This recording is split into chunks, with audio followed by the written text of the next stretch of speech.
I really enjoyed this online training course. I have taught a lot of classes face to face, but had never taught an online course before, and probably some of my misconceptions about online learning were the same as many people's out there. So going through this training course has really helped me to see how these courses are developed and how they're taught, and all of the various information that's available for online learning. And so today I've got a screencast here that I hope will highlight one of the things that I really found to be very informational about an online course, and really probably spoke to me the most about some of the things that you should do in an online course. As I go through this, I'm just going to kind of navigate through the online learning course to help, in addition to looking at some of these main points that I took away,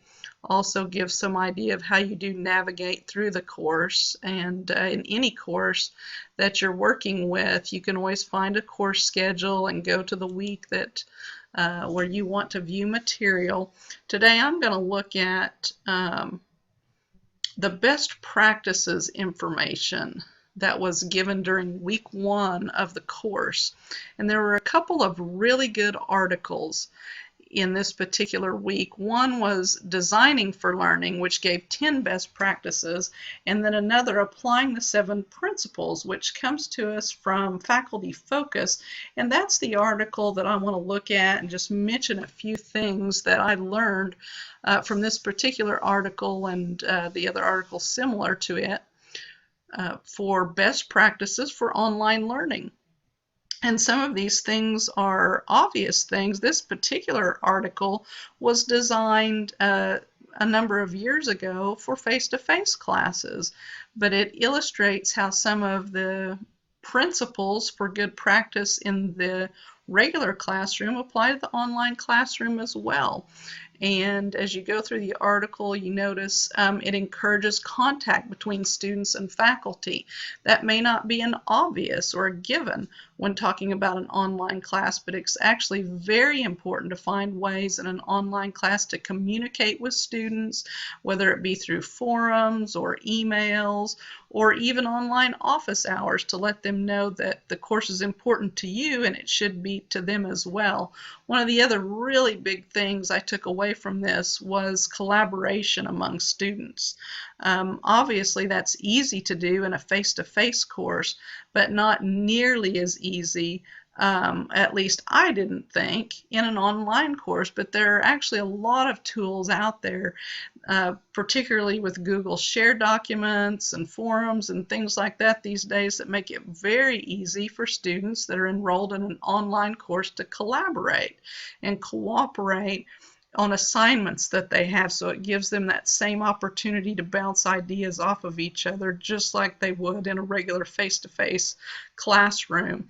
I won't highlight everything in this particular article, but just some of the things that I felt were the most important, and the next one I'll highlight is prompt feedback. It's very important to give prompt feedback, really in any classroom, but especially online, so that the students have a good understanding of whether they're on task and whether they're giving the information that has been assigned or outlined in the course. Communicating high expectations is very important in an online class. And once again, the same thing in any classroom, but if students know what's expected of them, if they know the expectations are high, and if you give them examples for what's expected from them, whether it be in a written assignment or a more interactive assignment, then it helps them to be more successful in the classroom. Finally, in this particular summary type article, it discusses diverse talents and ways of learning among students. And students in online learning aren't any different than in-class students. Students learn better in different ways. Some learn better by seeing, some by listening, some by doing. So it's very important, even in an online class, to offer these 3 different ways of learning so that you can reach all students and give all students the opportunity to learn in the method that suits them the best. Like I said, I really enjoyed this article. Online teaching was not something that I had had exposure to before, and so reading an article like this made me a lot more comfortable about being in the online classroom.